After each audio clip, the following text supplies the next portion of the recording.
Ayan, so okay. May nagtanong sa akin kung ano ba yung mga vitamins na pwede sa mga batang may autism. Una, hindi po ako doktor. Again, inuulit-ulit ko yan. So, mas magandang kumonsulta kayo sa mga doctors ninyo o sa mga kakilala nyong doktor o mga doktor sa mga government hospitals. Okay? But, on our experience sa dalawang anak ko, ang vitamins na nasimulan kong ibigay sa kanila noon ay Scots. Medyo mahal yon yung Scots, pero tsagaan lang talaga. Um, yung Scots parang mga 500 yung isang bote nun eh. Ganun. Good for 1 month. So, since dalawa sila, dalawa yung Scots na binibili namin. Meron din naman yung Scots na nakasupot lang. Parang pang 1 week, mga ganun. 100 plus ata yung ganun. But, nasa inyo po kung gusto nyo rin gumamit nun. Sumubok din kami ng ibang mga multivitamins, yung mga syrup na multivitamins. Okay din lang naman yung mga yun sa tingin ko. As long as nakakatulong sa katawan ng bata. And then, syempre, may preference yung mga bata kung ano yung gusto nilang lasa. So, yung bunso namin, ang gusto niyang lasa, strawberry. Yung second, yung kuya niya, ang gusto niyang lasa, orange. So, magkaiba yung taste bud nila. Okay. Meron din naman yung mga omega-3 na vitamins. Yung mga fish oil, yung mga galing sa isda, ganyan. May binili ako dati na galing sa US, yung number one brand daw na galing sa US. Madaming nag-offer din naman sa um, Lazada, Shopee, Marketplace, ganyan. Pero tignan lang ninyo, siguraduhin lang ninyo yung pagbibilan ninyo legit kasi malay natin baka fake yung bibili nyo. Okay? Um, ano pa ba? Well, yung probiotics, yung Yakult, yan. Medyo medyo maasim yung lasa niya pero at least na-introduce namin sa mga bata. Um,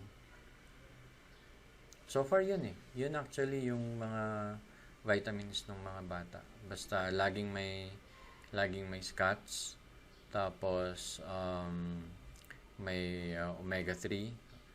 Nung una, imported yung binibili namin, pero ngayon di na, kahit yung local na lang. Basta, ano lang talaga, malansa. Malansa. Talaga makikita mo yung mga bata parang, mga ganun. Pero, gumawa kami ng game, like yung Omega, medyo malansa yun. So, ang ginagawa namin nun, it's time, basta umaga, no, pagkatapos kumain, no, sabihin namin, oh, it's time to drink Omega! Yay! Let's drink Omega! Ganun. So, parang ini-excite muna namin yung mga bata. And then, pag na-excite na sila, tsaka namin ipapainom yung Omega. Medyo malansa yun. Fish oil yun eh. Pero pagkatapos nun, pinapasundan ka agad namin ng tubig. Nung una talagang medyo ang hirap, pero tsagaan lang sabi ko, patience lang yan. Makukuha rin nila. It took time, pero at least pag nasanay na rin yung taste bud nila, parang magiging normal na yung lasa ng lansa ng isda.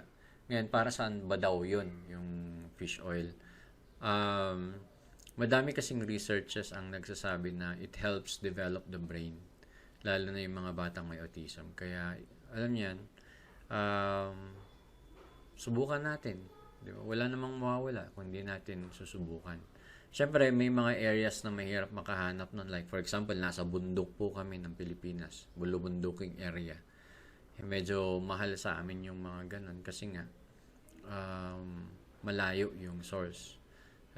Sa Metro Manila, walang problema. Dami nilang mga fish oil dyan. Pero dito sa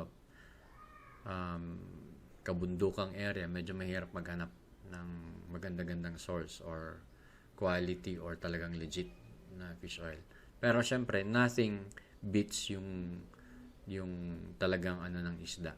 Yung pakainin ng isda yung mga bata. Pero sabi ko nga, napaka-picky eater ng mga anak ko siguro, pati mga anak nyo rin. So yan, yun yung mga vitamins na pinapainom ko dun sa mga anak ko. Hopefully makapag-introduce pa kami ng iba sa kanila, especially yung mga fresh talaga like gulay. Ayan. So, yan muna sa ngayon. Thank you very much and I'll see you again. Peace out.